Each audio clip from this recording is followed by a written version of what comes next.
ನನ್ನ ಸೆಟ್ನಲ್ಲಿ 2-3 ಸಾರಿ ಯಾರಿಗೋ ಹಿಡಿದು ಹೊಡೆದಿದ್ರು. ಓಕೆ, ಬೇಡ ಬಿಟ್ಟಾಕಿ ಅಂತ ನಾನು ಹೇಳಿದೆ. ನಾಳೆ ಅವನು ಸಿನಿಮಾ ಮಾಡಲ್ಲ ಅಂದ್ರೆ ಏನ್ ಮಾಡ್ತೀರಾ ಅಂದೆ. ಇವರನ್ನು ನಂಬಿ ನಿರ್ಮಾಪಕರು ದುಡ್ಡು ಹಾಕಿದ್ದಾರೆ. ಅವರ ಪರಿಸ್ಥಿತಿ ಏನು? ನಾವು ತೆಗೆದುಕೊಳ್ಳುವಂತ ನಿರ್ಧಾರದ ಮೇಲೆ ನಮ್ಮ ಭವಿಷ್ಯ ನಿಂತಿರುತ್ತೆ. ಸೊ ಅಂದ್ರೆ ಈಗ ಯಾರಿಗೋ ಹಿಡಿದು ಹೊಡೆದ್ರು ಅಂತ ಹೇಳಿ, ಆದ್ರೆ ನಾನು ಪದೇ ಪದೇ ಈ ವಿಚಾರದಲ್ಲಿ ಹೇಳ್ತಾ ಇದ್ದೀನಿ, it's not A first. This team is habitual offenders ಅಂತ ಅನಿಸುತ್ತೆ ನನಗೆ. ಅಂದ್ರೆ ಪದೇ ಪದೇ ಈ ರೀತಿಯಾದಂಥ ಅಪರಾಧ ಕೃತ್ಯಗಳನ್ನ ಮಾಡುವಂಥ ರೀತಿಯಲ್ಲಿ ಮನೋಭಾವನೆ ಹೊಂದಿರುವಂಥದ್ದು. ಇಲ್ಲಿಯವರೆಗೂ ಹೊಡಿತಾ ಇದ್ರು, ಹಲ್ಲೆ ಮಾಡ್ತಾ ಇದ್ರು, ಅವ್ರು ಯಾರು ಕಂಪ್ಲೇಂಟ್ ಕೊಡ್ತಾ ಇರಲಿಲ್ಲ, ಬಚಾವ್ ಆಗ್ತಾ ಇದ್ರು. ಬಟ್ ಈ ಬಾರಿ ಕೊಲೆ ಆಯ್ತಲ್ಲ, ಅದಕ್ಕೆ ತಗಲಾಕೊಂಡಿರೋದು. ನೋಡಿ ಏನ್ ಮಾತನಾಡಿದ್ದಾರೆ. ಗುಪ್ತೋ ಗುಪ್ತಃ ಪ್ರಕಟೋ ಭ್ರಷ್ಟ ಅಂತ. ಯಾವತ್ತು ಏನಂದ್ರೆ ಇಂಥವನ್ನೆಲ್ಲ ಗುಪ್ತವಾಗಿ ಇಟ್ಕೊಂಡು ಮರ್ತು ಬಿಡಬೇಕು. ನೋಡಿ, ಇದನ್ನ 4 ಜನದ ಮುಂದೆ ಚರ್ಚೆ ಮಾಡಿದ್ರು, ಯಾರೋ ಅಮಾಯಕರನ್ನ ಕರ್ಕೊಂಬಂದು ಬಲಿ ಮಾಡಿದ್ರು, ಎಲ್ಲ ಆಯ್ತು. ದುಡ್ಡು ಆಯ್ತು, ಅದ್ರಲ್ಲಿ ಕೆಲವೊಬ್ರು ದುಡ್ಡಿದೆ ಸರ್, ಏನೋ ಒಂದು ಬದುಕೋತಾರೆ ಸರ್. ಆದರೆ ಪ್ರಾಯಶ್ಚಿತ್ತಿಂದ ಯಾರು ಬದುಕೋಕ್ಕಾಗಲ್ಲ, ಅದರಿಂದ ಯಾರು ಎಸ್ಕೇಪ್ ಆಗಕ್ಕೆ ಸಾಧ್ಯ ಇಲ್ಲ.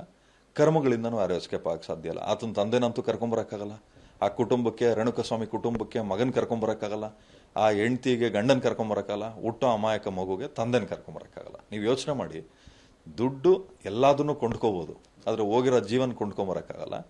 ನಡೆದಿರೋ ತಪ್ಪುಗಳನ್ನ ಸರಿ ಮಾಡೋಕ್ಕಂತೂ ಆಗಲ್ಲ ಸರ್. ಆತ ನಾನು ಕಂಡಂತೆ ನನ್ನ ಜೊತೆಲಿ ಇರೋವರೆಗೂ, ನಾನು ಅವರು ಸ್ನೇಹಿತರಾಗಿರೋವರೆಗೂ ಒಳ್ಳೆ ವ್ಯಕ್ತಿನೇ ಸರ್. ಆತ ಏನಂದ್ರೆ ಅದೇನೋ ಹೇಳ್ತಾರಲ್ಲ, 6 ಗಂಟೆ ಮೇಲೆ ಬ್ಯಾಡ್ ಮ್ಯಾನು, 6 ಗಂಟೆಗೂ ಮುಂಚೆ ಗುಡ್ ಮ್ಯಾನ್ ಅಂತ. ಹಂಗೆ ಅವ್ರವ್ರ ಹವ್ಯಾಸ, ಅವ್ರವ್ರ ಚಟಗಳು ಅವ್ರನ್ನ ಹಾಳು ಮಾಡುತ್ತೋ ಅಷ್ಟೇ.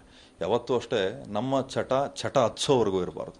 ಚಟ ಹತ್ಸೋವರೆಗೂ ತಲೆಲಿಡ್ಕೊಳ್ಳಿ, ನಮ್ಮ ಚಟ ಹತ್ಸೋವರೆಗೂ ಆಗಬಾರ್ದು ಸರ್. ಯಾವುದೇ ಒಂದು ಇದ್ರೂ ಅಷ್ಟೇ, ಅದೊಂದು ಸಮಯ ಸಂದರ್ಭ ಮತ್ತು ಅದೊಂದು ಸೀಮಿತವಾಗಿ ಇಟ್ಕೋಬೇಕಾಗ್ತದೆ. ಯಾವುದೇ ಆದರೂ ಅತಿ ಆದರೂ ಅಮೃತ ವಿಷ ಆಗ್ತದೆ. ಹೆಚ್ಚಿಗೆ ನೀರು ಕುಡಿದ್ರು ಅದು ವಿಷ ಅಂತೆ. ಸೊ ತಲೆಯಲ್ಲಿ ಇಟ್ಕೊಳ್ಳಿ, ಹೆಚ್ಚಿಗೆ ಏನು ಮಾಡಿದ್ರು ಅದು ವಿಷ ಕನ್ವರ್ಟ್ ಆಗ್ತದೆ. ಯಾವತ್ತೂ ಅಷ್ಟೇ ನಮ್ಮ ನಮ್ಮ ದುರಾಂಕಾರ. ಇವಾಗ ನಮ್ಮ ಮನೇಲಿ ನೀವು ನಂಬ್ತಿರಲ್ಲ, ಮೊನ್ನೆ ಕಾರಲ್ಲಿ ಏನೋ ಮಾತಾಡ್ತಾರೆ, ನಮ್ಮ ತಾಯಿ ಹಂಗೆ ಬೈದ್ರು, ಇವೆಲ್ಲ ಬೇಡಪ್ಪ ನಿನಗೆ, ಆಯ್ತು ಆತನಿಗೇನೋ ಸಮಸ್ಯೆ ಆಗಿದೆ, ಬಟ್ ನೀನು ಹಿಂಗೆಲ್ಲ ಮಾತಾಡಬಾರ್ದು. ನಾನು ಹೆಂಡ್ತಿನೋ ಏನಾದ್ರು ಇದ್ರೆ ತಿತ್ತಾಳೆ, ಇಲ್ಲ ನೀವು ಹಿಂಗೆಲ್ಲ ಮಾತಾಡಬಾರ್ದು, ಅವ್ರದೇನೋ ಸಮಯ ಸಂದರ್ಭ ಸರಿ ಇರಲ್ಲ, ನೀವು ಯಾಕೆ ಹಂಗೆ ಮಾತಾಡ್ತೀರಾ. ಆ ಥರ ನಮ್ಮ ತಾಯಿ, ನನ್ನ ಹೆಂಡ್ತಿ, ನನ್ನ ಕುಟುಂಬ ಇಟ್ಕೊಂಡಿದ್ದೀನಿ. ನನಗೆ ಕಿವಿ ಹಿಂಡೋಕೆ, ನನ್ನ ತಲೆ ಮೇಲೆ ಹೊಡೆಯೋಕ್ಕೆ ನಮ್ಮ ತಾಯಿಗೆ ಇನ್ನೂ ಅಧಿಕಾರ ಇದೆ.